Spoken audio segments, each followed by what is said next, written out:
I'm Ryan Pack. And I'm Nicole Farlow. And this is Soundtrack Your Life, where we talk to a guest about a soundtrack that they feel connected to. Today, our guest is Dan Delgado of the Industry Podcast. Welcome, Dan. Thank you for having me here. Hello and welcome. Why don't you tell our listeners about the Industry? Okay. So the Industry is a documentary podcast that goes over overlooked film history. I do it in partnership with Movie Maker Magazine. It's been around since 2018. And I just started. If you're listening in late 2023, there is a new season that has just started. Very cool. I remember hearing about the Industry through feedback with Earbuds. You curated a list, I think, last year. I did. That's right. Yeah. Wow. That's crazy. And I recently curated a list for them a couple months ago. Okay. I probably saw that newsletter because I do read it every week. But I'm just curious, what was on your list? What was your... It was a mix of music and film podcasts. I called it Blockbuster Podcast for summer. Oh, you know what? I kind of remember this. Okay. Very good. So shout out to Ariel, who we both love. Absolutely. One of my favorites in the podcasting world. So Dan, today we are going to talk about the Coen Brothers 2013 film Inside Llewyn Davis. Yes. So why did you pick Inside Llewyn Davis? Well, it's not as though when you invited me, I had a soundtrack like in my back pocket where it's like, oh yes, it's this, right? I really had to think about it. And I kind of went through several in my mind and was sort of like, weighing them out. I'm not a huge soundtrack person. I don't have some giant soundtrack collection. I've only owned a few over the years. And then I don't know when it just popped into my head, but this one popped out. And as soon as I thought of it, I was like, no, that's it. That's absolutely the one. And I think it's because, some of the other ones that have lived in my head at times, the Out of Sight, which is one of my favorite movies, that soundtrack was the one I was leaning toward. And while what I love about that soundtrack, and I love soundtracks that have like little bits of dialogue in the soundtrack where they take some clips from the movie and they kind of add it in there. This one, Inside Llewyn Davis, the songs, anytime I hear the songs, I immediately see those scenes in my head. I immediately see Oscar Isaac singing them. And also, you can kind of look at it like you're listening to that album that he's running around with, that he's dragging all the way to Chicago to try to have my earbuds popping out of my head, that he's running around with, which is called also Inside Llewyn Davis. And so it feels like you're listening to that. That's what I really love about it. Like, the songs that really get to me from this soundtrack are the ones that he sings. There's a few on here that he does not sing, and I'll be honest, I skip those. But there you go. That's why I chose it. And somewhere along the way, this movie went from, like, to me, like when I saw it when it first came out, and I thought, I like this movie, but that's about it. And then somewhere in the back of the head, it just started to, I always say how movies kind of grow and shrink in your mind over time. And this one just kept growing. And I've seen it now several times. It's probably a top 5 movie for me, which I don't know what that says about me. I kind of thought about that. Like, what does it say about yourself? But so once I thought of this one, it was like, this is the one it has to be. To me, that's the Coen Brothers effect, because every Coen Brothers movie I've ever seen, you watch it the first time and you're like, I don't know where it really falls in like the pantheon of movies that I've seen. Like, that was an experience. And then the next day you can't stop thinking about it. Mm-hmm. So today I'm running around like calling my orange cat Ulysses and like trying to unpack like all these, the beginning and the end and this like weird kind of time loop effect that you get. Like, it's fucking with my head, but in the very best way. Yes. And because I've watched it, this is the first time I've seen it. Apparently I had a really busy 2013. And it bypassed me entirely. And I'm so grateful for this podcast because it popped it back up. Are you, just to like kind of figure out like what it means for you that this is your favorite one of your favorite soundtracks, one of your favorite movies. Are you a folk music fan? Okay, yeah, I should clarify. Let's talk about that. I am not a folk music person at all. I don't have any other. There's not like Peter, Paul, and Mary records somewhere in my house. No. I don't listen to old Dylan. None of that. Not a folk person at all. To me, it's that the soundtrack represents the movie, and I want to just always have that feeling of that movie, of that weird, cold, depressing world, right? The movie's bleak, right? Like it's oddly, it's kind of fun, but it's really depressing. It's a really depressing movie. It's such a downer, but I keep gravitating towards it, and weirdly, not that, just between you, me, and the Staten Island Ferry, I oddly relate to Llewyn Davis, and I'm not entirely sure how, but I just know that I do. Maybe we're all Llewyn Davis. I think so. For as bleak as this movie is, it is strangely rewatchable. Yes. Yeah. Yes, it is. I can see myself rewatching it, but then I'm like, why? What is wrong with my like dark, terrible soul that I need to see this again? But I think it's like every Coen Brothers, it does have like some really brilliant bits of like very Black comedy. Yes. So there are parts of it that are very funny. There are parts of it that are so odd that you kind of want to experience them again. But overall, it's pretty grim. And there are, I think, some criticisms of this movie from the people that lived that East Village scene that are like, well, it was actually like a way better time than this. Like, it was fun. We had a good time. We were all like, whatever, rolling blunts and dancing at the Gaslight. Like, it wasn't this bad. But then nobody wants to really watch that movie. So, I mean, I'm totally aware of those criticisms. I remember when they happened. Like, I remember Suzanne Vega, who was about 2 when this movie would have taken place anyway, criticizing it.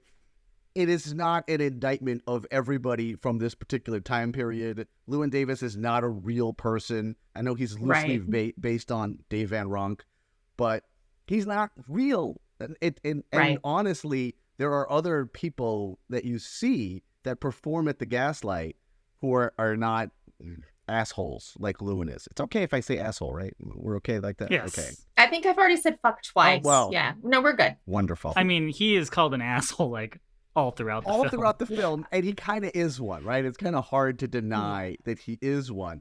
Yeah. But watching the movie, I didn't think that was indicative of everybody in the folk world, right? He's always able. He's a guy who does not have a home, but he's always able to land on a couch. Someone's always willing to give him a place to stay, even if it's somebody that he's wronged, right? So honestly, the world, if you want to look at it like world building, but like this tiny, very specific world, how it looks and how it feels is oddly inviting. I would love to go to the Gaslight. I would love to go in that little coffee shop that he sits at with Gene. I would love to go to those places. They look very inviting. The folk music is not so inviting for me, but everything else I'm in for. That's so fascinating. I was joking when I was watching this last night. It kind of looks like somebody put this gauzy Bob Dylan freewheeling album cover on the entire movie. Like, that cover where he's like walking with his girlfriend in the East Village and everything's very like, yeah, the whole movie looks like that to me. Yes. But in a good way where you do kind of want to take like a super depressing winter stroll to a bar. So I get that. It's really interesting to me that you're like, folk music? Nah. This movie, yes. I think maybe that's a testament to how well performed these songs are. Oscar Isaac really blew me away in this. Yeah, absolutely. And that is the other thing, right? Like what I was saying, it's like you're listening to the album that's in the movie that the character has. And then it's the actor who's actually singing it, right? So that does add to it. And yeah, he's really good. Like he's really good. And I would let Oscar Isaac crash on my couch, just for the record, in case anyone's wondering. Maybe that's maybe there's something there. Understand. Like, yeah, you're Oscar Isaac. You can crash on my couch. I'd let him crash on my couch, no doubt. Absolutely. Yeah, right? No, but he's really excellent in this. Really, like, more excellent than you have to be as an actor playing a singer. So some pretty impressive turns in this film. He does have a Juilliard background. Well, there you go. Paid off. Yeah, and you've got Bone Burnett kind of producing the soundtrack, and obviously we know he's a legend. Worked with the Coens before on The Big Lebowski and Oh Brother Where Art Thou, which won Album of the Year at the Grammys and sold 1 billion copies. Yeah, by the way, that's another album that I do not have, is the Oh Brother Where Art Thou soundtrack. Even though I love that movie a lot, I do not have that one. Because Same. Yeah, right? Exactly, yeah. Yeah. We'll watch that movie, somebody's putting it on. I will gladly watch it. I'm not going to listen to the Soggy Bottom Boys, though. Right. I don't think anybody wants to really listen to Man of Constant Sorrow, like, recreationally. At the time, like, that was, I would hear it. It was big. Yeah, it was big. It had was a moment. Weirdly big. Yes. Bone Burnett is a cool choice for this movie because he is also famous for being part of Bob Dylan's band in the 70s. So he's got, some very real connections to this scene. I was surprised to find out that a lot of these songs are written or co-written by Mumford and Sons. Yes, Marcus Mumford. Marcus Mumford. He's his dead partner. He's Mike Timlin. It's funny to me. I don't know. I can't help it. It's funny to me.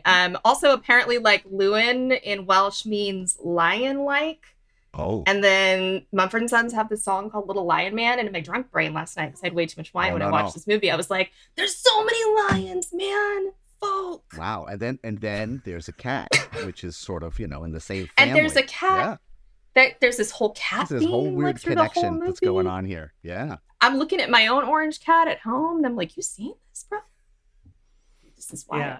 If you had told me in 2012 that there was going to be a movie coming out about the Greenwich Village folk scene, and Justin Timberlake was going to be singing in it, and Marcus Mumford was going to be writing songs for it, I'd be like, yeah, I don't know if this movie's for me. And maybe that's why I skipped it. I don't remember 2013. I'm sorry. But maybe that's why I was like, I don't know.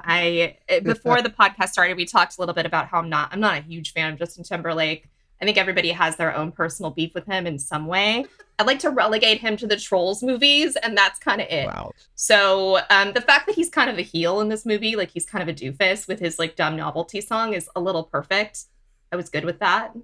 Yeah, the reaction of, who wrote this song? I did. Yeah, oh my God, so good. Yes. It's so good.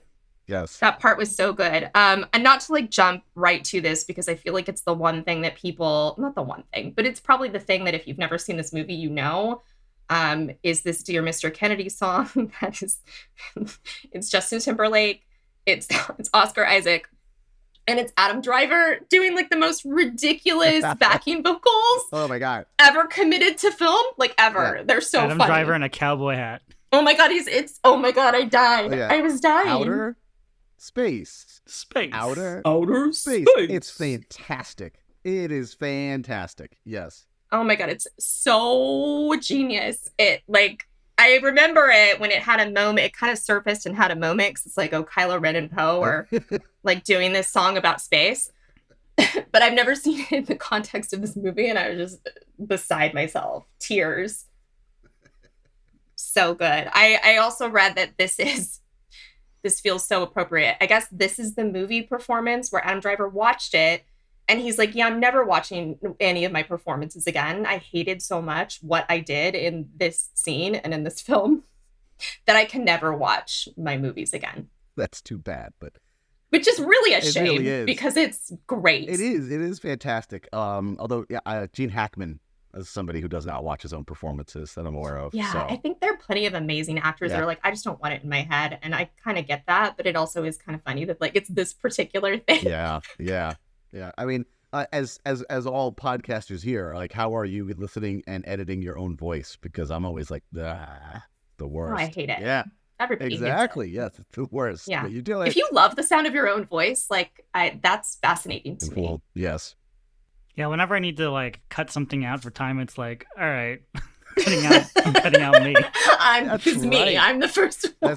I'm always the most disposable part. Absolutely. Yeah, that's right. I'm the first to go. I understand. Yes. Oh, I die. Yeah. Adam Driver as Al Cody in this movie, just a real treat because he kind of moves in to do these backing vocals and then you don't see him much after that. But a real tour de force for being. I was in my notes somewhere. I was watching this and I'm like, can we get the whole cast of Girls, like HBO's Girls, in this movie? That would have been like a fun series of cameos because it's like him and that one other boyfriend from Girls in one of the scenes. I really would have liked to have heard a song off of his album, 5 and 20 Questions, that you see that he has the, he has the box of the album of unsold albums under his bed that Llewyn finds and is just like, oh yeah, okay.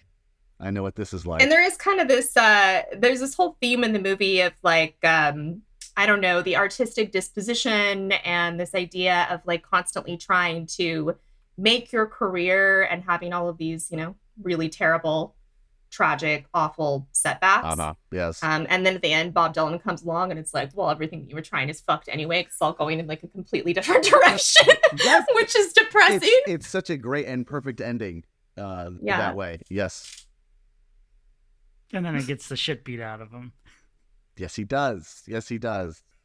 It's just another week for Llewyn Davis. Just another week. Yeah. And it gives you this sense of like, okay, well, he's caught in this cycle of artistic rejection and he's just going to be caught in it forever. That's exactly right. Like, I don't believe he's in a time loop. I believe this is just how all his weeks go.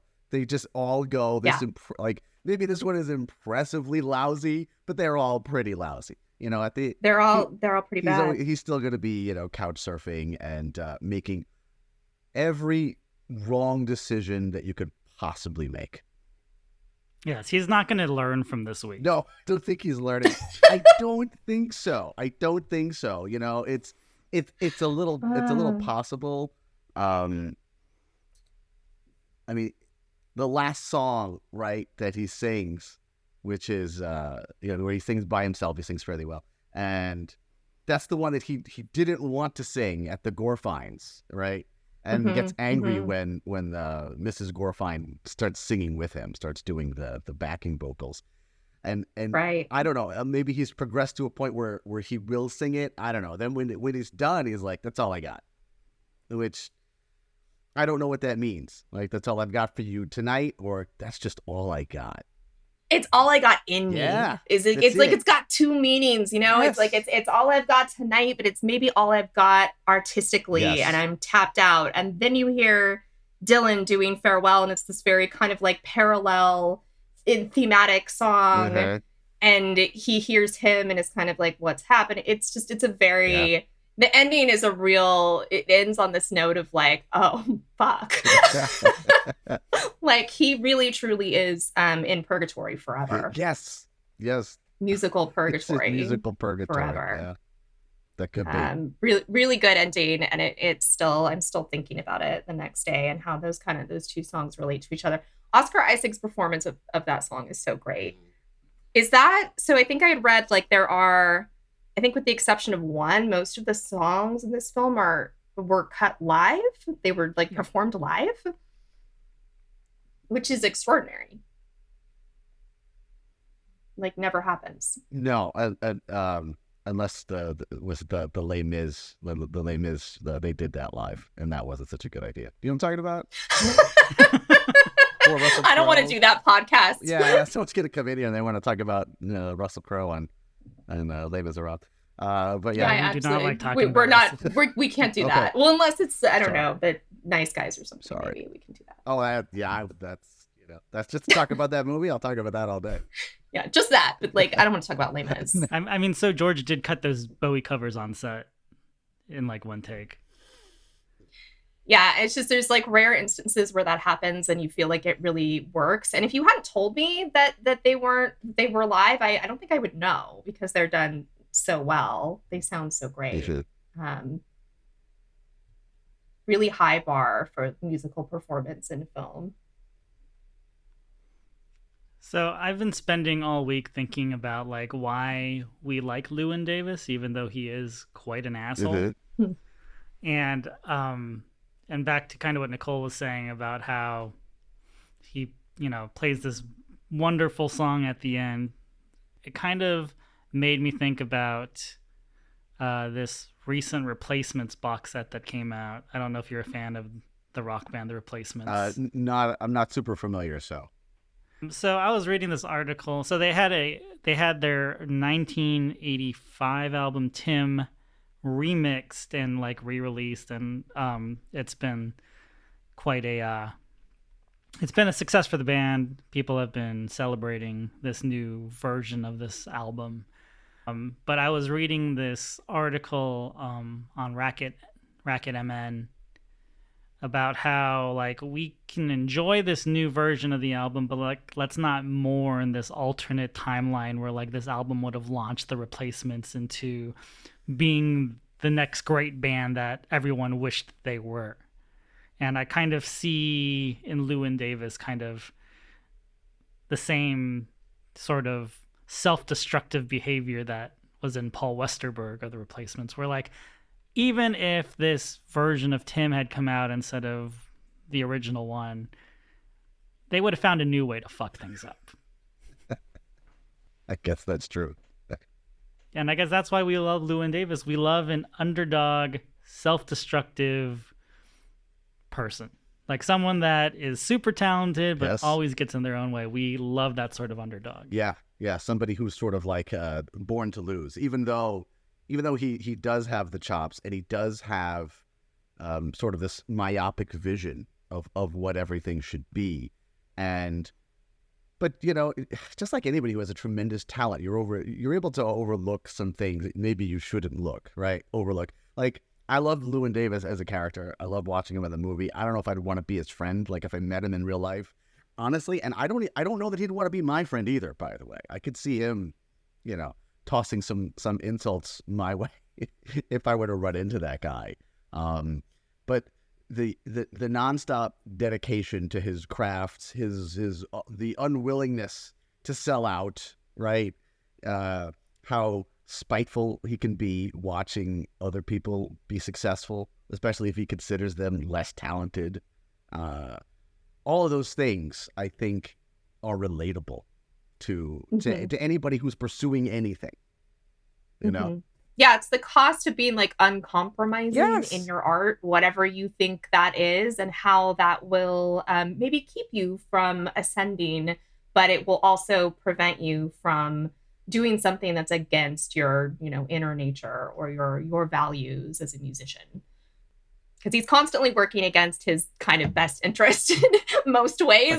Yeah. Making horrible decisions all the time, like the movie, you know. But he also doesn't have a novelty song about like Kennedy and a reluctant spaceman, so he's good with that, you know. Like he's good with like that's I didn't lead that, right? I'm not part of that. I don't want to be somebody's like third in the Kingston trio. Like that's not for me. He's clear about that. He's very clear about that. Yes, he's very clear about that. The fact that he goes and makes this incredible, ridiculous journey to Chicago, to the Gate of Horn, and then he sings that, like, this is like a pilgrimage to get out there to perform. And, you know, he sings that song so depressing and so beautiful. And it's as though he feels everything has led up to this moment. And the perfect response, which it just captures the entire movie, is, you know, Bud Grossman saying, "I don't see a lot of money here." Like that. Oh my God, yes. I honestly cannot think of a more crushing thing for him to hear, right? Is that in his mind, when I get out there and I talk to somebody real like Bud Grossman at the Gate of Horn in Chicago, where they understand music, they're going to see my genius. And to get out there and to find out that that guy is just another guy who's looking for a buck, it's just, man, it's wonderful. It's so wonderful. It's so awful, but it's so wonderful. Oh my God. Like it's so awful and wonderful. Yeah. The way that he gets cut down and that just in that one moment is it's bad. And that depressing song that he sings, correct me if this is wrong, but I think it's Death of Queen Jane. It is. Yeah, that's it. It's Death of Queen Jane. And again, there's kind of like, for me, like a Dylan parallel there, because like, unfortunately I grew up a weird kid listening to Bob Dylan a lot. There's a Bob Dylan song called Queen Jane, approximately, which is kind of like about girl in the village.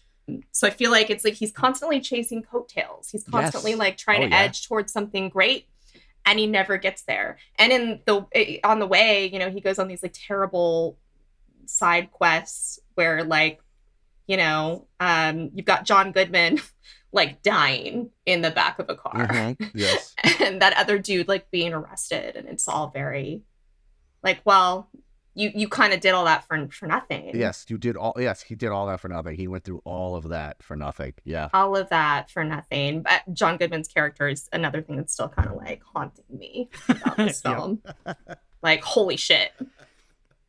I always think of him sort of like scoffing at the fact that Llewyn's partner threw himself off the wrong bridge. Didn't throw himself off the Brooklyn Bridge. The George Right, Washington because what you're supposed Bridge. to do. Who does that? You know, like The lines that John Goodman gets in this movie, phenomenal. like, oh my God. And then him going like kind of gas station to gas station, spending too much time in restrooms, shooting up and like trying to off himself basically felt very like mythologized rock and roll country music shit. It's like Hank Williams like dying on the road between gas stations or something. Like it just felt very ominous and correct.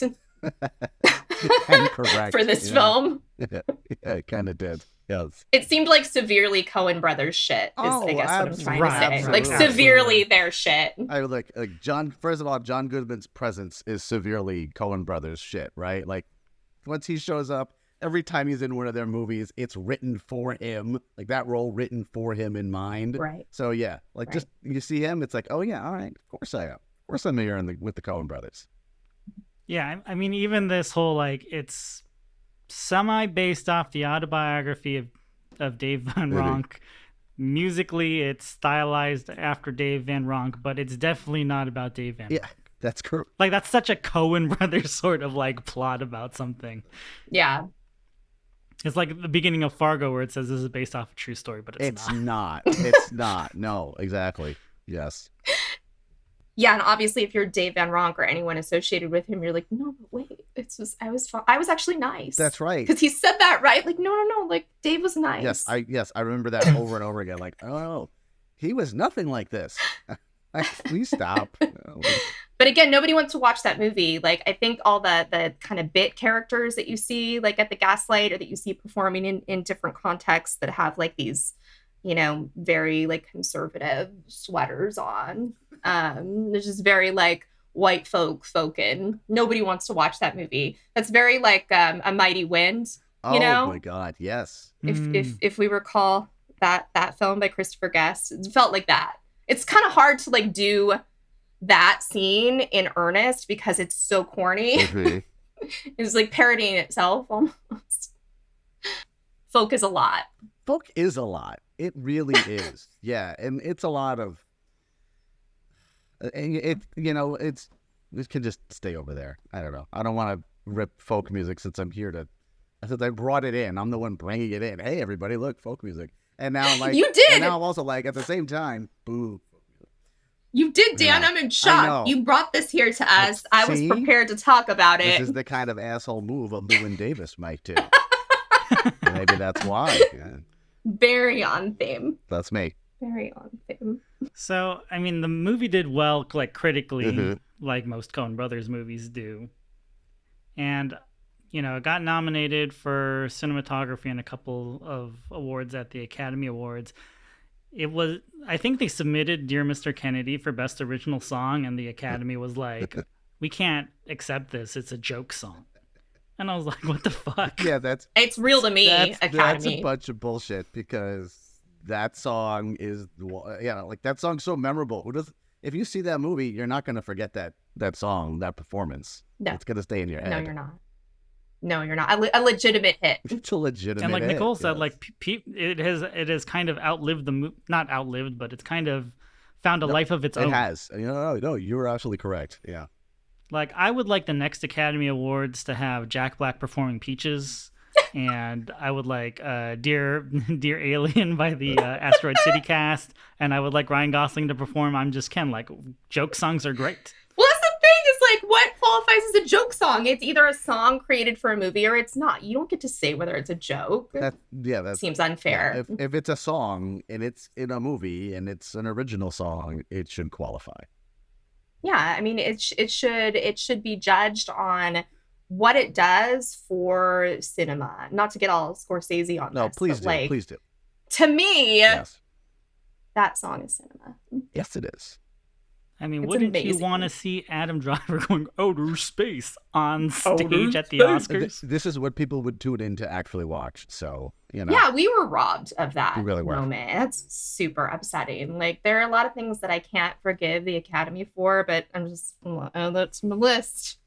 It's like Elliott Smith being denied Adam Driver. Yeah, come on, Sufjan. Academy.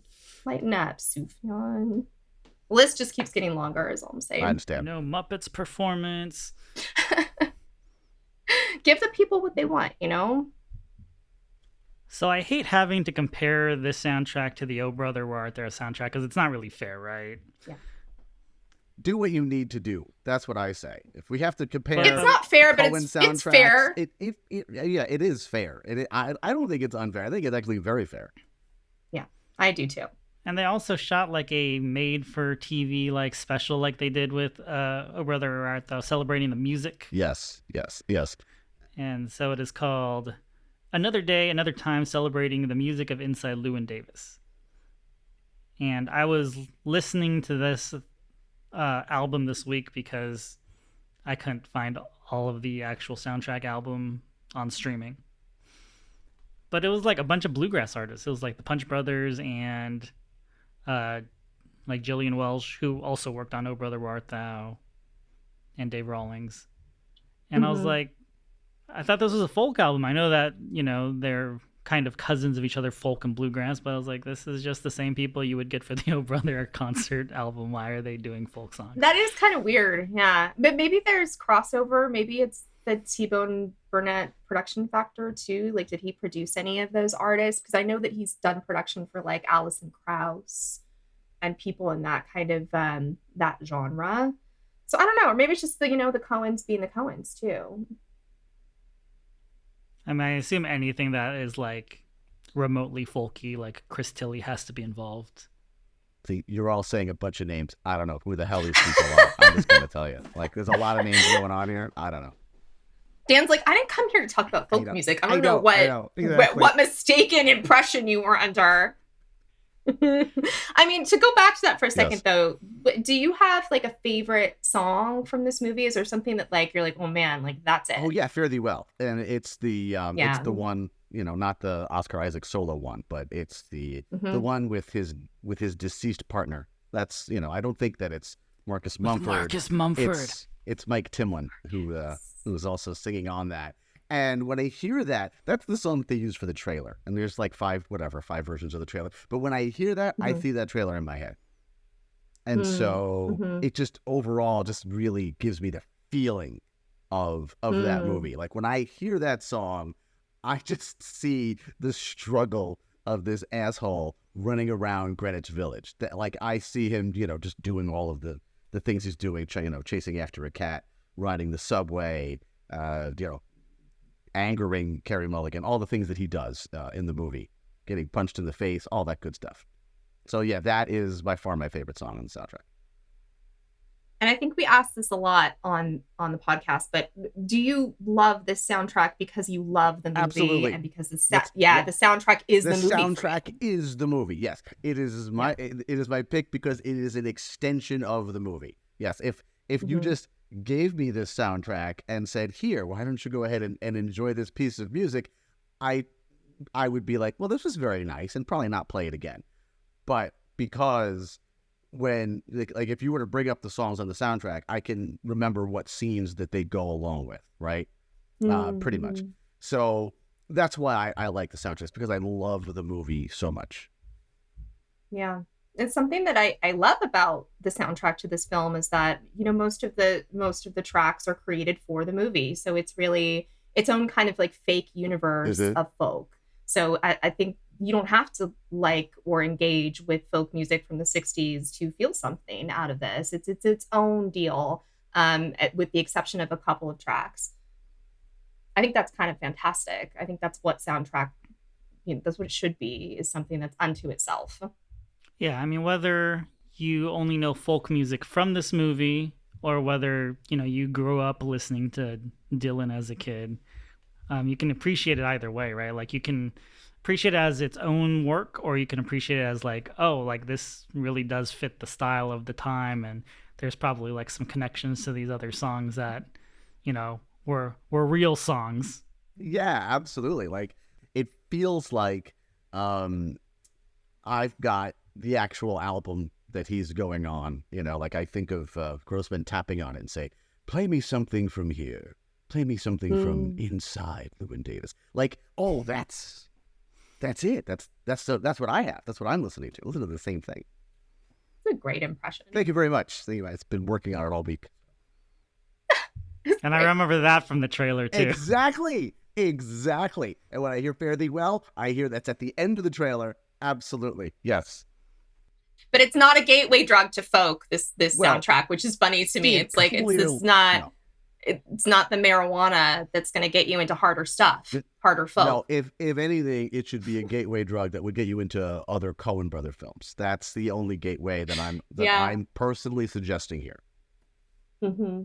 Mm-hmm. And if you want to go through the same sort of time loop hell with the Coen Brothers, you can watch A Serious Man.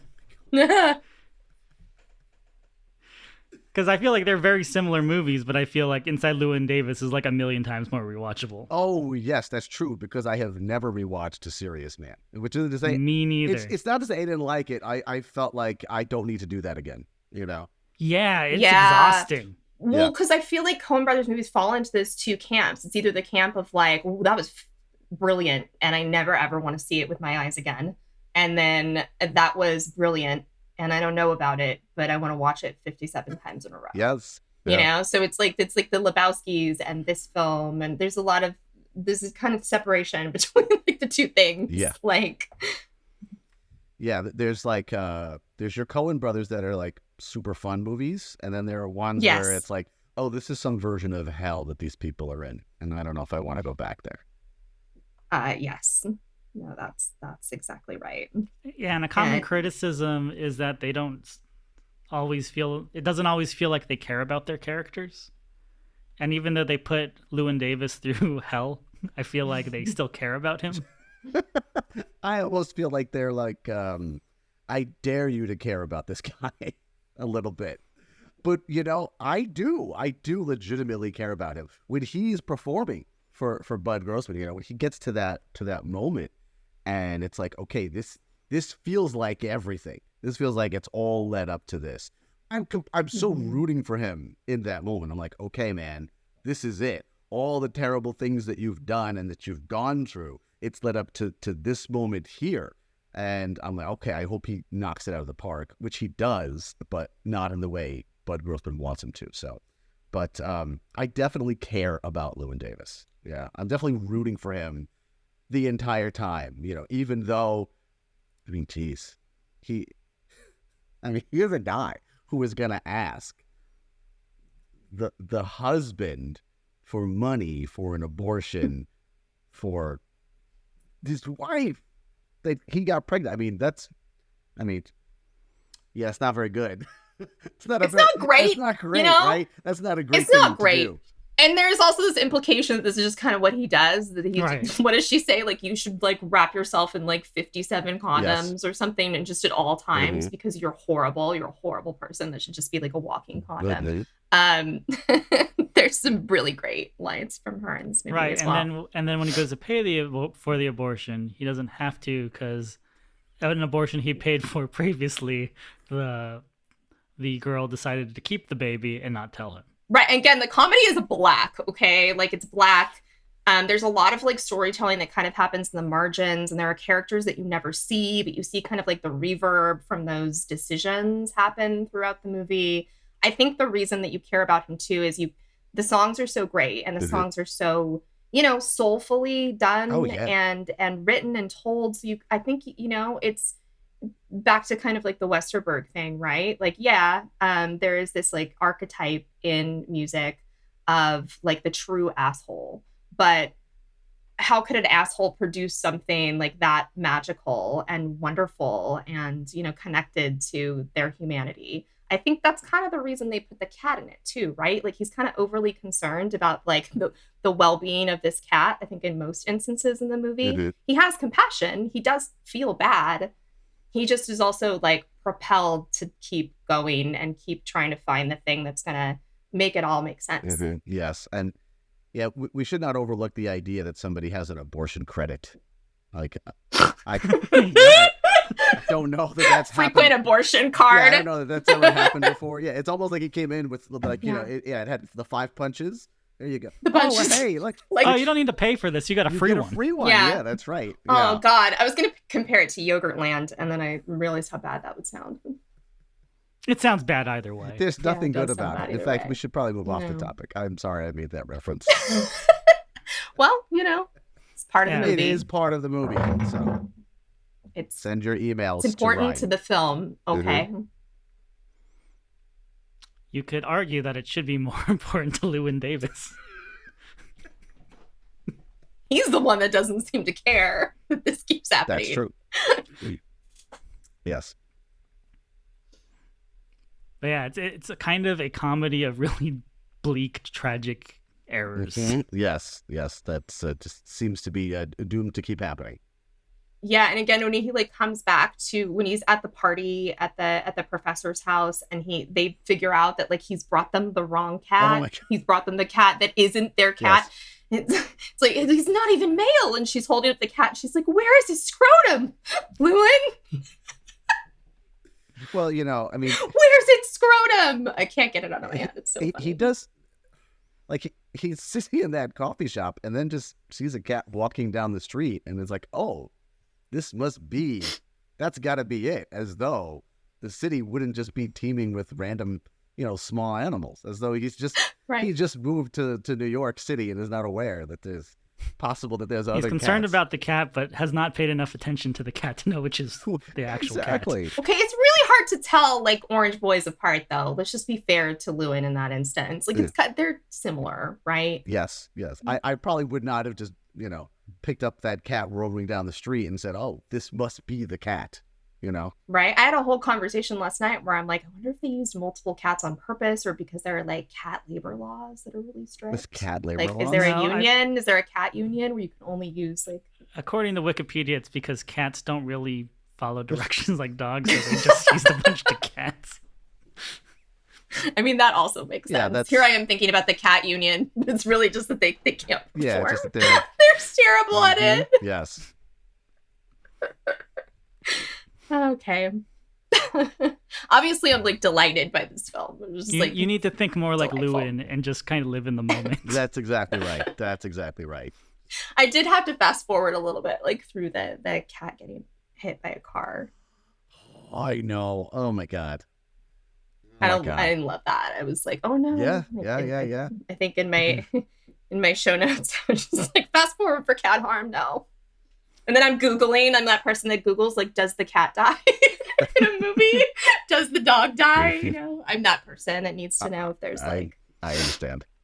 I just need to steel myself. I don't want to spoil the whole movie. I just need to know like that aspect of it. Yes, So, sure. grateful for the people out there that are making that clear for people like me. Animal violence, another Coen Brothers trope. 100%. Why do you think I was Googling it? I was like, oh, fuck. They're not going to do me this way. This can't happen. Shooting dogs in No Country for Old Men. See, that falls in the camp of like, I've seen that movie one time Oh, yeah. and it's brilliant and I'm so not ever going to watch it again. All right, yeah. Is everybody clear on the ending of that one? Because I'm not, and you could explain it to me. I'll still won't be clear on the ending of that movie. I'm not clear on it, but I'm okay with it. Well, Yeah. I'm okay with it because I'm probably not going to watch it again. But like, it annoys me. Yeah. Now that I'm thinking about it, yeah, it legit annoys me that that movie plays out as a thriller for like 85% of the movie, and then like the climactic thing is off screen, and it's like, I guess it didn't matter. It didn't matter. What were we doing the whole time? Why are we running around with Josh Brolin? What do you mean it doesn't matter? What are you talking about? You're gonna resolve it with Tommy Lee Jones just saying some cryptic shit in a chair and like what?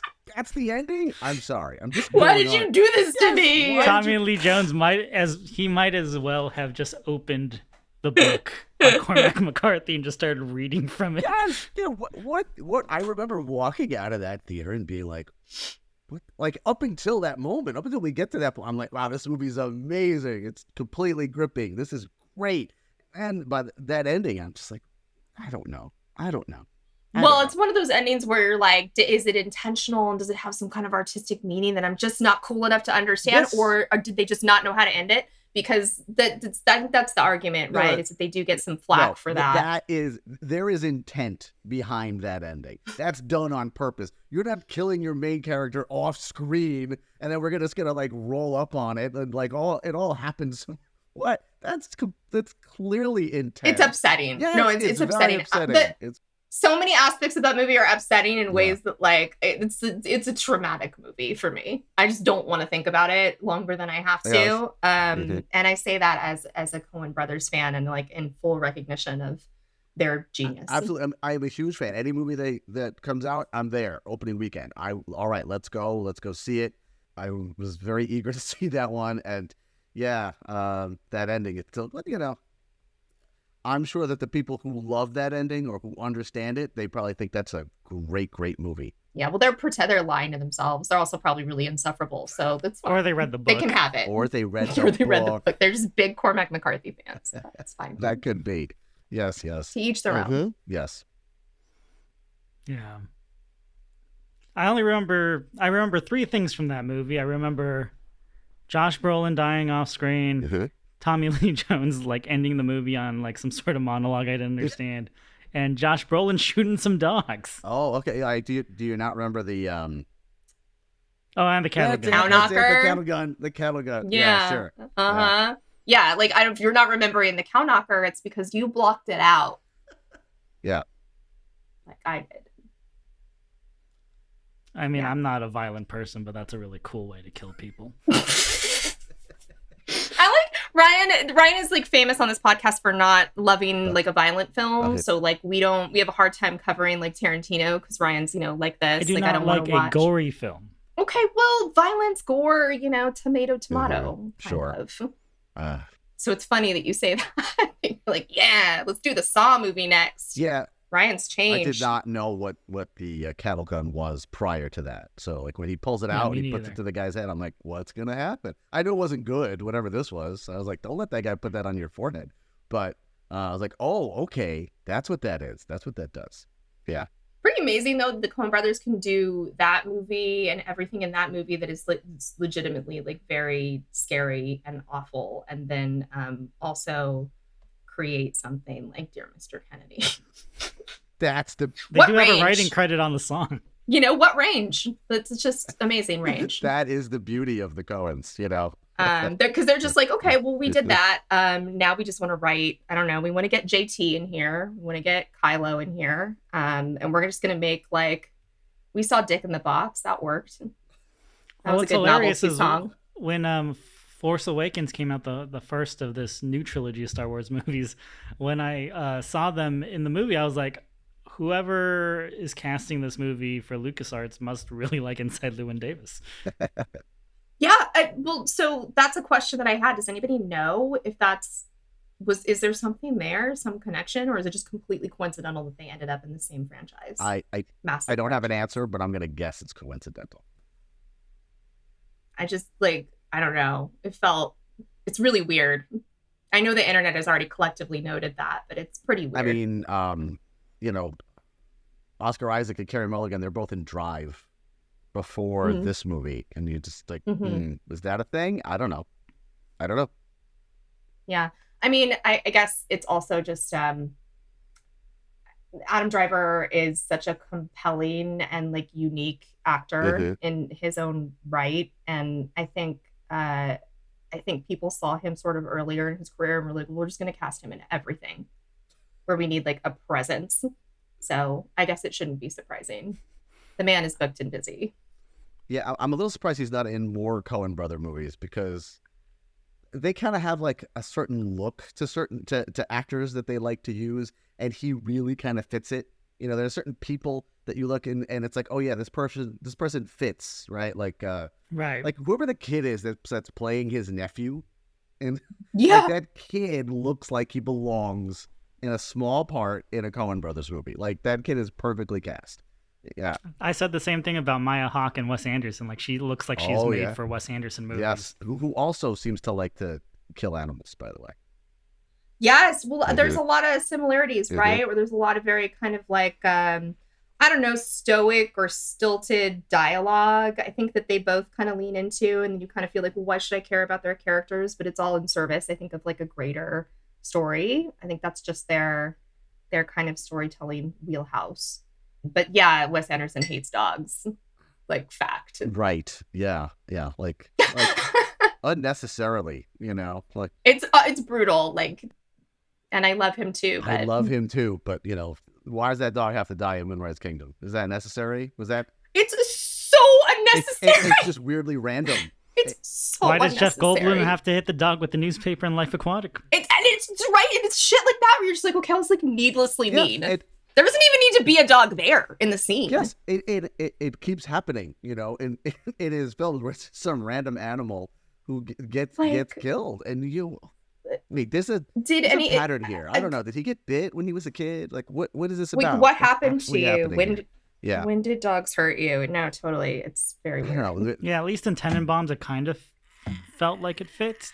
Kind of, but it's also like I was just thinking about that one. It's not necessary. It's just like Tenenbaums is the worst we one. need to have. This is the stakes that we need to have. Is the dead dog? This is the from that.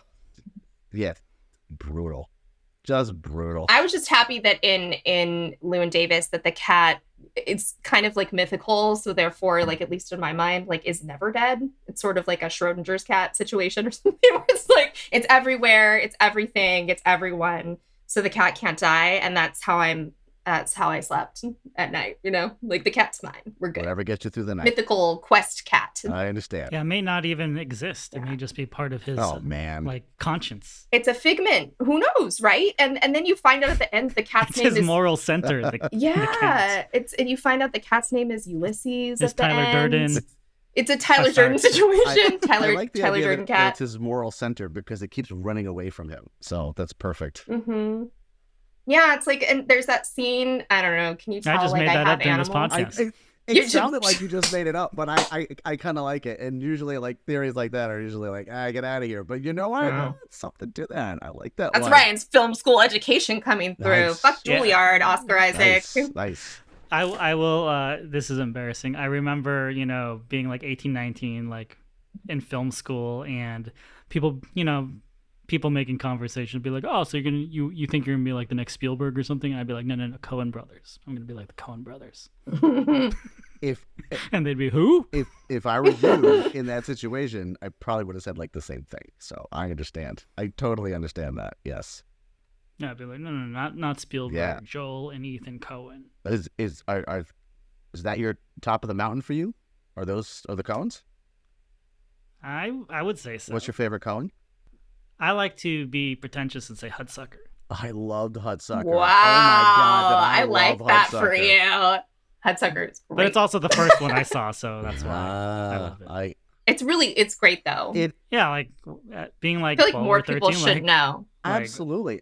You can make a movie like this. This movie's crazy. Yeah. It's also a good way to waste like $35 million from Joel Silver. But I can specifically remember going way out of my way to see that, right? Like that comes out, and I dragged my girlfriend at the time down to Miami, which is like an hour from me. And we go and we see it when it first comes out. And I thought it was the best thing. I was blown. I was like, oh, this is amazing. Oh my God, I love this. She hated it. And I was baffled. It's a movie where it's a time where I was completely baffled that not everybody loved this movie. I was like, what do we?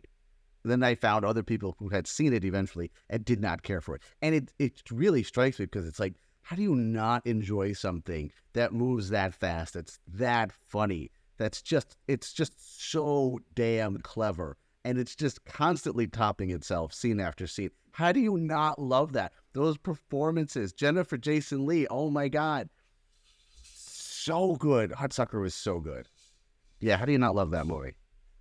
Sidewalk is wearing Hudsucker. You know what? After that movie, I started saying when somebody died that they merged with the infinite, because like that phrasing, so good. I've never heard it anywhere else, but it's so good. I think all of their movies enter your consciousness in a way that, a lot of filmmakers just can't do. And so, this argument over like, it's great, it's not great. Like this is cinema here. Like these things are part of my consciousness and my fabric, these movies, whether I am watching them twice or watching them once or watching them 57 times, like it's part of who I am as a person, I feel. And I'm very mad at myself for never watching Llewyn Davis in 2013. So this feels like a really good course correction. Well, I'm very happy about it. I'm delighted by this. I mean, I'm impressed that, you've taken to it so quickly, because it did not happen for me. I saw it and I appreciated it. And then over time and over multiple watchings, it's like, oh, and now it's like maybe a top 5 movie for me, like of all time. Like it's an absolute favorite. And very excited, actually. I'm really thrilled to share all this Llewyn Davis talk with somebody. Oh, so great. And I took a walk around the block this morning and I was like, oh, I can't stop thinking about this. So that must mean something. I think I went from being okay with it to it being really great. Yeah. And I'm definitely going to watch it again. And I don't think that it's going to have the same impact if I end up watching that Timothée Chalamet movie where he plays Bob Dylan that's coming out. Like, I feel like that's probably not going to do the same thing to my brain. Call me crazy. Sorry, Tim. It's going to remain a superior folk film is what I'm trying to say. Like, I don't know what else we can do here. I mean, I don't know. How do you feel? What is that movie called where it's the multiple people are playing like variants of I'm not there. Yes, that is. How do you feel about that, Nicole? It's not for me. Look at that. Just look at the look on the face. It's not for me. It's not for me. And you love Todd Haynes. Yeah, and it wasn't for me. And I do love Todd Haynes. It wasn't for me. I'm like a huge Velvet Goldmine fan, and I love Todd Haynes, and I think a lot of what he does is super interesting, but it's not my favorite. I don't know. Right. I don't think it was for a lot of people. So yeah. I don't think you're alone there. I'm not alone. I did appreciate the attempt, though. I thought, okay, this is an interesting idea. I don't think you quite got there, but I did like the idea, and I like the casting. All right, we're going kind of all over with the casting. That's cool, but yeah, it doesn't quite work. An attempt was made. It's just there's too many inconsistencies. I think he was smart in realizing that no one wants like a standard Dylan biopic. Right. Well, and that's why I'm kind of, not to harp on this Timothée Chalamet biopic that's coming out, I think eminently, but I feel like it's such a hard thing to do. And now having seen Timothée Chalamet do this like weird Gene Wilder, like Willy Wonka impression where it's like, I'm trying to be silly. I'm just imagining him in like fucking curly wig being like, it's not going to work. There's no way it's going to work for me. It's just too hard to make that work straight up and down. Like you do have to do something weird with it. And I think that's why Llewyn Davis is so great, right? Because they maybe wanted to tell a story about this time period, but they didn't want to do it in a traditional way. I mean, would you rather watch a biopic or would you rather watch Llewyn Davis? I mean... Exactly. That's what I'm saying, It's like... There's no biopic that I don't know anybody who's like, yeah, that's the biopic I go back to. Like you watch one and you kind of respect it a little bit for, and maybe they've recreated a certain things that happened that we all know from that one particular person. But then it's over and then you move on with your life and you probably never even really think about it again. Right. Right. And I don't know if this is unpopular, but like I hated Bohemian Rhapsody. I really didn't like Rocket Man. Like these films just do not do it for me. I don't know. It's tough. Like the Elvis movie, kind of excited for this Sofia Coppola version, but not, I was not like the Baz Luhrmann Elvis was like a lot. Baz Luhrmann anything is a lot. It was a lot and also nothing because it was so conservative, I think, and its approach to its central character. You could tell it was kind of like run by the estate. Now I'm off on like a total tangent. But point being, I agree. I think like it's nice to see something about a music genre and a period of time that isn't centered on somebody that you already know so well that it's impossible to make it anything other than like kind of a weird parlor trick kind of like party clown. You're someone playing Bob Dylan. It's weird. Yeah, they don't even show him in this film. And Llewyn Davis, it's like it's just kind of there's a shadow of him almost. But you don't see exactly the actor. Yeah. It's a very effective way of doing that, right? Because you know who it is, you know what's going on, right? If you know exactly what's going on in that moment and what's going on for Llewyn Davis as he's seeing that happening. I'm sure you've all seen Walk the Line. Did you? Oh yeah. Did you watch it again? No. Okay. I mean, I Then remember it proves your liking point. it, and then I was like, you know what's better? Walk Hard. See, that's exactly the point. That's exactly the truth. The point. Because a lot of times I would say that I like them. I just don't care about them. I think that's the difference. Yeah. They're maybe a little stilted, maybe a little too beholden to what their subject matter is, as opposed to something like Llewyn Davis, which, like you said, it's we're going to give you the time and the place and the music, but we don't actually have to stick to this is what happened to this person. We can 100%. We can instead make the guy an unlikable asshole that we're going to make you care about anyway, right? Yeah, and I think as people that appreciate music, if I want to understand Johnny Cash, I'll listen to like the America albums or something. Like I'm not gonna watch Walk the Line. It just doesn't feel necessary to me. It doesn't feel like an access point. It just feels kind of like a put on. It's not important to me. So your point, well taken. I think that's very true. Thank you. But I love movies about music. I just don't love biopics. That's true. Yeah. Does anybody like, all right, so does anybody like 24-hour Party People? I don't think I've seen that. I saw it once and I did like it. Oh, okay. Well, I'm missing. Okay, well, file missing. Maybe that could be something that you'd look into, because it is about a time and a place and a certain music, and it is actually sort of a biopic, right? Because it's about real bands and it's about a real person, but it's very loose. And the main character, Tony Wilson, who was a real person, but he's very disconnected in a way. He's the main guy, but he's like, look, he literally tells you the story's not about me. It's about all this other stuff that's going on. So. Oh, Steve Coogan is in this. Okay, well, come back on the podcast and we'll talk about 24-hour Party People. If you want me to, I will gladly do that. Oh, yeah, we had a blast talking to you about Llewyn Davis. Well, great. I was happy to talk about it. It's one of my favorites. So, Dan, where can people find the industry? Well, you could anywhere you could get a podcast. But also industrypodcast.org would be the main, that is my website. So all the episodes are there. But if you can't find it on Apple or Spotify or wherever, then you could go to my website. And you guys are launching a new season. Yes, we are 2 episodes into a new season. Episodes come out every other week. I'm not sure how many episodes are going to be in this season. I think 6. If I can squeeze out a 7th, if I can think of a 7th, then maybe I'll have one, which means I probably have about 2 months to figure that out. So, but that's the plan right now. Very cool. And you are on Twitter. You are on Blue Sky as well. I am. Yes, that's right. Yes, I am on Twitter or X. So if you need to find me there, yes, _Dan_Delgado. And I am on X. I mean, I am on Blue Sky. And, well, heck, you're going to have to put my name in there because I'm not sure what it is. dandelgado.bsky.whatever that is. Right. I'm not sure. I don't know. If you put my name in, you'll find me there. But yeah, more people. We need more people on Blue Sky. Please, more people come to Blue Sky. Yeah, I sent Nicole an invite code, so hopefully she'll be on. Nicole, are you not on Blue Sky? Well, I just got the invite code. Got a lot on my plate right now. All right, fine. We'll let it go. No, I'll be in the sky All soon. right, yeah. We all know Twitter is not the spot. So, Yeah. You can find us at SoundtrackCast, Instagram, Twitter, Blue Sky.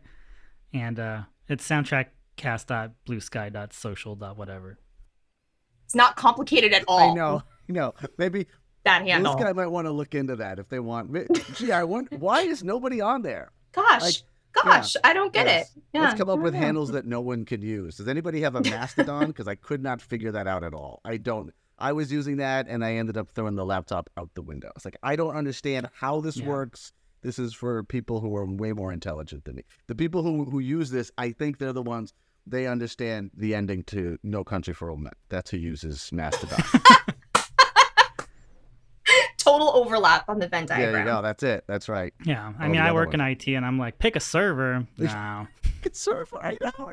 As soon as I saw that, I was like, oh, I think I'm out. Pick a server. Come on. What are you talking about? It's not No, one. you're supposed to pick the server for me. That's right. Yes. I'm not here to make decisions. That's not what I'm here for. Well, thank you again, Dan, and I'll let you know when this is coming out. Okay. Fantastic. And yeah, thank you for your time. This was great. I love talking Coen Brothers. This was lots of fun. Thank you for inviting me. I don't get invited to a lot of other podcasts. I don't know why that is. Maybe because Inside Llewyn Davis is one of my favorite movies. Maybe there's a connector there. Not sure. But yes, thank you very much for inviting me. This was a lot of fun. I had a lot of fun chatting with both of you about one of my favorite movies and subsequently one of my favorite soundtracks.